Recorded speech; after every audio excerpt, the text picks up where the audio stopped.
So ఏదైతే సాయి లక్ష్మి తన పిల్లలను అతి కిరాతకంగా తాను చంపి ఆవిడ ఆత్మహత్య చేసుకుందో, వాళ్ళ యొక్క ఇంటి పైన టెర్రస్ నుంచి ఆవిడ దూకి ఆత్మహత్య చేసుకుంది. సో ఇక్కడికైతే వచ్చేసాం మనం పైకి. సో ఇదే ఆ టెర్రస్. ఆవిడ అనుకుంటే తను ఇటు నుంచైనా ఆత్మహత్య చేసుకునే అవకాశం ఉంది, లేదా ఇటు వచ్చినా కూడా ఇక్కడ నుంచి తాను పడ్డ చోటు ఒకసారి మనం చూసుకున్నట్లయితే, సో ఇక్కడ నుంచి మట్టి పోస్తారు కదా సార్, అదేనా? అదే అదే. ఓకే అండి. Okay okay. బ్లడ్ ఉంది కదా, చూస్తే కొంతమంది ఉంటారు కదా చూడగానే అవునవును బుద్ధిగాలని మరి ఎట్లా జరిగిందని. సో తను ఒకవేళ దేవుడు దయ ఉండుంటే ఆవిడ మీద తను ఆ వైర్లన్నా కాపాడు ఉండాలి. ఆ వైర్ ఒక వైర్ కూడా దిగిపోయింది, కాపాడు ఉండాలి. ఆ వైర్ల మీద ఆవిడ పడినప్పుడు కొంచెం ఆ వైర్లైనా కొంచెం కాపాడు ఉంటే బాగుండేది ఆవిడ ప్రాణాన్ని. కానీ అతి కిరాతకంగా బిడ్డల్ని చంపడం, ఏదున్నా ఎన్ని గొడవలున్నా ఎంత జరుగుతున్నా ఏదున్నా కూడా పిల్లల్ని చంపడం అనేది పూర్తిగా అసలు అది ఇక ఏందనేది ఇక ఈశ్వరుడి దయ. ఎందుకంటే నేను దేవుణ్ణి నమ్ముకుంటా చెప్తాను, అందరినీ నమ్ముతా, దేవుణ్ణి అనే కాదు. అది ఇక అంతా భగవంతుడి దయ, మనం ఏం చెప్పలేము. ఎందుకంటే వాళ్ళైతే మాతోనే 5 ఏళ్ళు ఎట్టున్నాయో అట్లే ఉన్నారండి, కలిసిమెలిసి ఉండేది.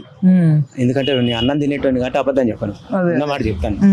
కానీ ఎక్కడ ఏ తప్పిదం జరిగిందో తెలియదు, కానీ తెలియదు. ఇక అత్తగారు వాళ్ళు బాగానే ఉంటారు, మామగారు వాళ్ళు బాగానే ఉంటారు. వాళ్ళ నాన్న రోజు వచ్చిపోయేది, అవతల ఖాళీలో ఉంటారు వాళ్ళు, వాళ్ళ నాన్నగారు వాళ్ళు. కానీ బాగుంటారండి. కానీ ఇక లోపల ఏం జరుగుతుంది అనేది అది మనకి తెలియదు. సో ఇప్పుడు యాక్చువల్గా నేను చెప్పుకుంటే మీకు తెలుస్తుంది, చెప్పకపోతే తెలియదు. కాబట్టి నా విషయాలు నాకానే ఉంటాయి, మా వాళ్ళ కానే ఉంటాయి. ఎవరికి తెలియదు. లోపల నేనే కుంగిపోతా, కానీ అవతల వాళ్ళు కుంగారు కదా. అవును, అది తెలియదు. ప్రమాదవశాత్తు దేవుడు ఎన్నోసార్లు ప్రాణాలు తీసుకెళ్తాడు. పిల్లలండి పాపం మొన్ననే 1వ తారీఖు నాడు బర్త్డే జరిగింది. అవునా? 2nd బర్త్డే జరిగింది. కాబట్టి ఒకటే రోజు పుట్టారు, అమ్మాయి అబ్బాయి. ఏం జరిగింది చూడడానికి ఒకేలా ఉంటారా? అంటే ఆడబిడ్డ మగబిడ్డగా ఉన్నా కూడా చూడడానికి ఒకేలా ఉంటారు? కొద్దిగా ఒకేలాగా ఉంటారు. అవునా? ఓకే, మంచిగా ఉంటారు. మీకు వాళ్ళ ఆయన ఎలా ఉండేవాడు అంటే, మీరు ఆయన ఏమో కొంచెం మౌనంగా కొంచెం అట్లా ఉండేవాడు అంటున్నారు, కానీ మౌనంగానే ఉండేది. మాకు పరిచయం లేదు కదా. నమస్తే అంటే నమస్తే అనేది అంతే. ఏదో పొద్దున్నే కలుస్తారు. పండుగలు అప్పుడప్పుడు అట్లా ఏదన్నా కొంచెం పండుగలు అలాంటి ఉన్నప్పుడు నేను పిలిచేవారా, ఇంటికి ఆహ్వానించేవారా? ఏం లేదు, అట్లా ఏం లేదు. అంటే వాళ్ళు వెళ్ళిపోతారు కదా, వాళ్ళ అమ్మ వాళ్ళ ఇంటికి, వాళ్ళ అత్తగారికి అటు పోతారు. కాబట్టి కొత్తగా పెళ్ళైన వాళ్ళు కదా సార్. ఒకటి కనీసం చిన్న అరుపులు కానీ అలాంటిది అయితే నేను నిజంగా చెప్తాను కదా, ఇంతవరకు అయితే మేము లేదండి. అలాంటిది అయితే నేను లేదు. చూడండి, అదే ఇప్పుడు ఒక అంటే మీరు అర్థమైపోయింది. ఏమైనా ఉంటేనే జరుగుతుంది కదా అని మీరు అంటారు, కానీ ఆ ఉద్దేశం అయితే ఇక్కడైతే లేదండి.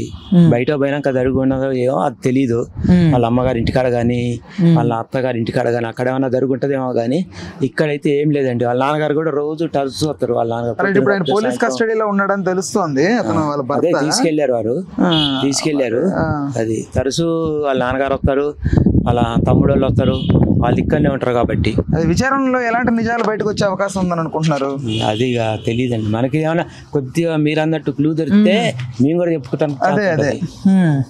ఇప్పుడు వాళ్ళ నాన్నగారు వాళ్ళు వాళ్ళ అమ్మగారు వాళ్ళు ఇద్దరు బాగా ఆస్తి పట్లేనంట, ఉండోలేనంట. ఆస్తి లేదనుకోవటానికి కూడా కాదు, వాళ్ళకి బాగుందంట, వీళ్ళకి బాగుందంట ఆస్తి కూడా. ఆస్తిపరంగా గొడవలు లేవు. ఆయన సాఫ్ట్వేర్ జాబ్ చేస్తాడు, ఆమె కూడా డిగ్రీ వరకు చదువుతుంది, మంచి ఆవిడ. లవ్ మ్యారేజా అరేంజ్ మ్యారేజా అది మనం ఇంతవరకు అడగలేదు, తెలియదు. కాకపోతే పిల్లల్ని చూపెడతా, వాళ్ళిద్దరు ఒకటేనంట. యాక్చువల్ కాదండి, మొన్న బర్త్డే జరిగిన చిన్న పిల్లలు. అదే ఓకే, బర్త్డేకి మీరు వెళ్ళారా? పక్కనే కదండి. అదే మీరంటే పిలిచారు. యాక్చువల్గా పిలిస్తే ఇక అందరం మేము వెళ్ళినాం, వాళ్ళు వెళ్ళిండ్రు. పొద్దున చనిపోయిన సమయం ఇది. అయ్యో, యాక్చువల్గా అయితే ఇట్లా పడిపోయి ఉంటే మా ఇంటి ఓనరు తిప్పించారనమాట. ఓకే, వీళ్ళిద్దరా పిల్లలు? వీళ్ళుగా వాళ్ళ నాన్న అమ్మ చిన్న పిల్లలండి. ముద్దుకున్నారు ఇద్దరు. అసలు వాళ్ళైతే నాకైతే అసలు ముద్దుకున్నారు. నా జీవితంలో నేను మా అమ్మ వాళ్ళు కొట్టినా కానీ మా తాత చనిపోయినప్పుడు కూడా ఏడవలేదు. కానీ ఆ పిల్లల్ని చూసినాక నాకు కళ్ళెం బట్టి నీళ్ళు వచ్చినాయి. మీరు ఏమని అనుకోని చెప్తాను, ఇప్పటికీ నాకు బాధే ఉంది. ఎందుకంటే అంత చిన్న పిల్లల్ని అంత కిరాతకంగా ఆవిడ ఏ మనస్తాపానికి గురైంది, తెలియదు ఏంటి కారణం అనేది. యాక్చువల్గా నేను హైదరాబాద్ 91లో వచ్చిన ఎంతో మందిని చూసినా కానీ చాలా మందిని రియల్ గా చూసిన వాళ్ళని ఉన్నా కానీ అవన్నీ వదిలిపెట్టినా పక్కన అనే వరకు మాకు కలిసిమెలిసి ఉండే వరకు మాకు జీర్ణించలేకపోతున్నాం అండి. అది ఏందనేది తెలీదు. అదే అదే అదే అదే అదే చూసాను. అదే ఇద్దరు పిల్లలండి పాప. అదే మరి అది ఎట్లా జరిగింది అనేది మీకు ఇంకా ఏమైనా కావాలనుకుంటే కెమెరాలు ఉన్నాయి, ఇంటి వాళ్ళని అడగండి. కెమెరాలు అయితే ఉన్నాయి. లోపలికి వచ్చేటప్పుడు ఆరోగ్య కెమెరా అక్కడ ఉంది ఒకటి, అదొకటి క్యాచ్ చేస్తుంది. ఈతలో కెమెరా ఉంది, కిందకి ఇక్కడ ఒక కెమెరా ఉంది. ఓకే. ఆవిడ దూకినప్పుడు రికార్డ్ అయిన కెమెరా అటుందా? ఇటుందండి కెమెరా అయితే ఇటుంది. ఓకే. మరి అది ఏ కెమెరా క్యాచ్ చేసింది అనేది మేము. హౌస్ ఓనర్ పేరేంటి? శ్రీధర్ రెడ్డి గారండి. శ్రీధర్ రెడ్డి గారు. ఓకే. ఫస్ట్ ఫ్లోర్ లో ఉంటారు, మొత్తం వాళ్ళే ఉంటారు. రైట్.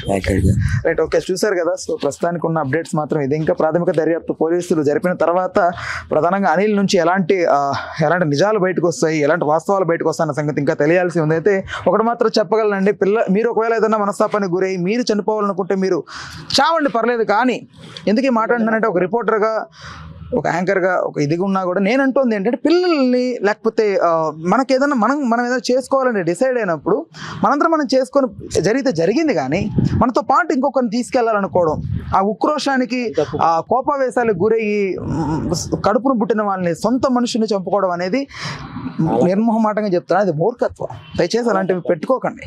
ఓకేనా? ఆత్మహత్యే మహాపాపం రా బాబు అంటే హత్యలు చేసి ఆత్మహత్యలు చేసుకోవడం అనేది అది ఎంతవరకు సమంజసం అనేది మీ విజ్ఞతగా వదిలేస్తున్నాను. ఓకేనా? రైట్. ఓకే. ఇలాంటి మరిన్ని వీడియోస్ కోసం మన ఛానల్ సబ్స్క్రైబ్ చేసుకోండి. స్టేట్ ఉంటుంది ఎవరి ఛానల్ తెలుగు రాజ్యం. నేను మీరా. హలో, తెలుగు రాజ్యం ఛానల్ చూస్తున్నారా? సామాజిక, రాజకీయ, జీవన చిత్రణే తెలుగు రాజ్యం. అతిశయోక్తులు, అసత్యాలు ఉండవు.